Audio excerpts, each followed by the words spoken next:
உங்களுக்கு சமாதானம். மத்தேயு 6:22 வசனம் இப்படி சொல்லுது, கண்ணானது சரீரத்தின் விளக்காயிருக்கிறது. உன் கண் தெளிவாய் இருந்தால் உன் சரீரம் முழுவதும் வெளிச்சமாய் இருக்கும். ஆமாங்க, கண்ணு தான் பாவம் பிறக்கிறதற்கான முதல் இடம். கண் மூலமா தன்னுடைய அழைப்பை இழந்த ஒரு மனுஷனை நம்ம வேதத்துல இருந்து காட்டணும் அப்படின்னா சிம்சோனை நம்ம காட்டலாம்.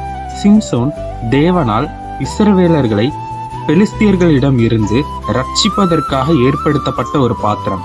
ஆனா சிம்சோன் என்ன பண்ணாரு அப்படின்னா, பெலிஸ்திய ஸ்திரீகள் மேல் சிநேகமாய் இருந்தார், பெலிஸ்திய ஸ்திரீகளை சிநேகித்தார். அதுக்கு காரணமா அவர் சொன்ன வார்த்தை என்ன அப்படின்னா, அவள் என் கண்ணுக்கு பிரியமாய் இருக்கிறாள் அப்படின்னு சொன்னாரு.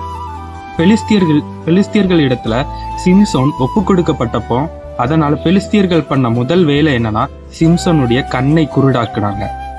இந்த கடைசி நாட்கள்ல வாழ்ற நாமளும் நம்மளுடைய கண்கள் எப்படி இருக்குங்கிறத ஒரு நிமிஷம் பரிசோதிச்சு பார்ப்போம்.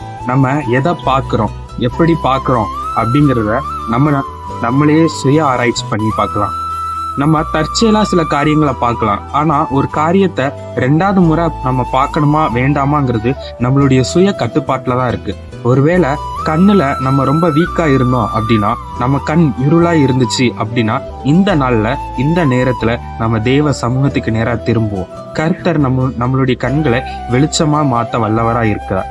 நம்ம கண்களை காத்துக்கொள்வோம், கர்த்தரிடத்துல இருந்து ஆசீர்வாதங்களை பெற்றுக்கொள்வோம். ஆமேன்.